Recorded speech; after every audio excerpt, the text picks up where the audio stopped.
கர்த்தராகிய இயேசு கிறிஸ்துவின் நாமத்திற்கு மகிமை உண்டாவதாக. கர்த்தருக்குள் பிரியமானவர்களே, இந்த நாளுக்கான சிந்தனை பகுதியை நாம் கொஞ்சம் நேரம் எடுத்து சிந்திச்சு பார்க்கலாம்.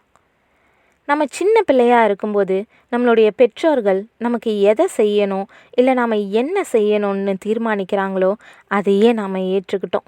ஒவ்வொரு பெற்றோருக்கும் தங்களுடைய பிள்ளைகளை குறித்த கனவு ஒன்று இருக்கும். தங்களுடைய பிள்ளைகளுடைய எதிர்காலம் இப்படி இருக்கணும், அப்படி இருக்கணும்ன்ட்டு மனசில் ஆசைகளை வளர்த்துக்கிட்டு அதுக்கு ஏற்ற மாதிரி பிள்ளைகளை வளர்க்குறது உண்டு. ஆனால் பிள்ளைங்க கொஞ்சம் வளர்ந்ததுக்கப்புறம் திசை மாறி தங்களுடைய சொந்த வழிகளில் போயிடுறாங்க. பெற்றோர்களுடைய நோக்கங்கள் பிள்ளைகளுக்கு பைத்தியக்காரத்தனமாக தான் இருக்குது. அவங்க நினைக்கிறது தான் சரின்னும், எல்லாம் அவங்களுடைய விருப்பத்தின்படி தான் இருக்கணும்னு நினைக்கிறாங்க. அப்படி போகிறவங்க வாழ்க்கைன்ற பயணத்தில் சரியாக கரை சேர முடியறதில்ல.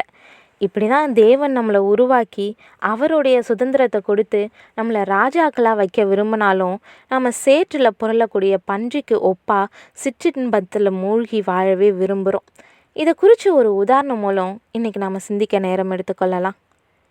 இங்கிலாந்து மன்னர் ஜார்ஜ் மேரி தம்பதியினருடைய மூத்த மகன் எட்வர்ட் தன்னுடைய 16வது வயசில் இளவரசராக அறிவிக்கப்பட்டு இராணுவத்தில் இணைஞ்சார்.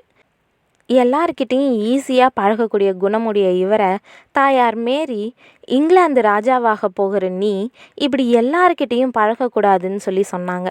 என்னுடைய சுதந்திரத்துக்கு தடையாக இருக்கக்கூடிய இந்த ராஜ பதவி எனக்கு தேவையில்லைன்னு சொல்லி சொன்னார் எட்வர்ட். இந்த நிலையில் தன்னை போலவே எல்லார்கிட்டையும் பழகக்கூடிய குணமுடைய சிம்சன்ற பெண்ணை சந்தித்து பழகி திருமணம் செய்ய முடிவு செஞ்சார்.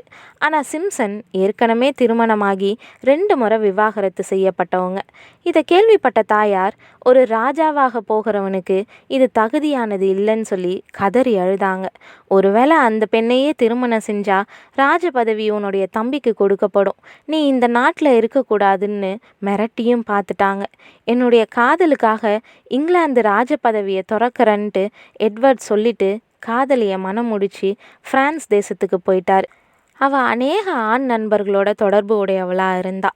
எட்வர்ட் எந்த சுதந்திரத்துக்காக நாட்டை இழந்தாரோ அந்த சுதந்திரம் இல்லாத அடிமையாக மாறி போனார். வேலைக்காரனை போல வீட்டு வேலைகளை செய்ய வச்சா சிம்சன். எட்வர்ட் தன்னுடைய இளம் வயதிலேயே உடல்நலக்குறைவால் படுத்த படுக்கையாகி மரண தருவாயை அடைஞ்சார். வீட்டு வேலைக்காரனே அவருக்கு எல்லா உதவிகளையும் செஞ்சான். இந்த தேசத்தை விட்டு போகாதன்ட்டு இங்கிலாந்து தேசமே என்னை கெஞ்சிச்சு. அதையெல்லாம் உதறிட்டு இந்த பெண்ணுக்காக வந்தேன், அதுக்கு கிடைச்ச பரிசு தான் இந்த மரண படுக்கன்னு வருத்தப்பட்டார். இங்கிலாந்து மன்னராக வாழ வேண்டிய எட்வர்ட் ஆதரவில்லாத அனாதையாக பாரிஸ் நகரத்தில் மரணம் அடைஞ்சார்.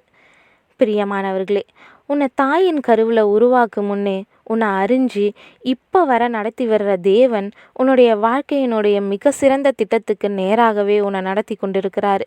ஆனால் நாம் சுதந்திரமாக என்னால் இருக்க முடியறதில்ல, என்னை கேள்வி கேட்குறாங்க, திட்டுறாங்க, கஷ்டப்படுத்துகிறாங்க, குறை சொல்கிறாங்கன்னு காரணம் சொல்லி எந்த சூழ்நிலையில் தேவன் உங்களை வச்சிருக்கிறாரோ அதை விட்டு வெளியே வர முயற்சிக்காதீங்க. ஆகையால் ஏற்ற காலத்திலே தேவன் உங்களை உயர்த்தும்படிக்கு அவருடைய பலத்த கைக்குள் அடங்கி இருங்கள் அப்படின்ற 1 பேதுரு 5:6 வசனத்தின்படி கட்டப்படாத லட்சக்கணக்கான குதிரைகள் இருந்தாலும் பிரயோஜனம் இல்லை. கட்டப்பட்ட ஒரு குதிரை இருந்தாலும் அதை பயன்படுத்த முடியும். ஏற்ற காலத்தில் உயர்த்தப்படும்படி தேவனுடைய பலத்த கரத்துக்குள்ளே அடங்கி இருக்க போகிறோமா, இல்லை கட்டப்படாத குதிரையை போல நம்மளுடைய இஷ்டத்தின்படி வாழ போகிறோமா? சிந்திப்போம். மாயமான உலகத்தின் சுதந்திரத்தை விரும்பிய எட்வர்ட் வாழ்க்கையை நினச்சிக்கோங்க. வாலிபர்களே, நாம் விரும்பக்கூடிய தேவனற்ற சுதந்திரம் பிசாசினுடைய தந்திரன்றதை மறந்துட வேண்டாம். எபிரேயர் 12:16 ஒருவனும் வேசிக்கல்லனாகவும் ஒருவேளை போஜனத்துக்காக தன் சேஷ்டபுத்திர பாகத்தை விற்று போட்ட ஏசாவை போல சீர்கெட்டவனாகவும் இராதபடிக்கு எச்சரிக்கையாயிருங்கள்ன்ட்டு எச்சரிக்கிறத நம்ம கவனமாக சிந்திப்போம். கர்த்தருடைய சித்தத்துக்கு ஒப்பு கொடுப்போம். ஆமென்.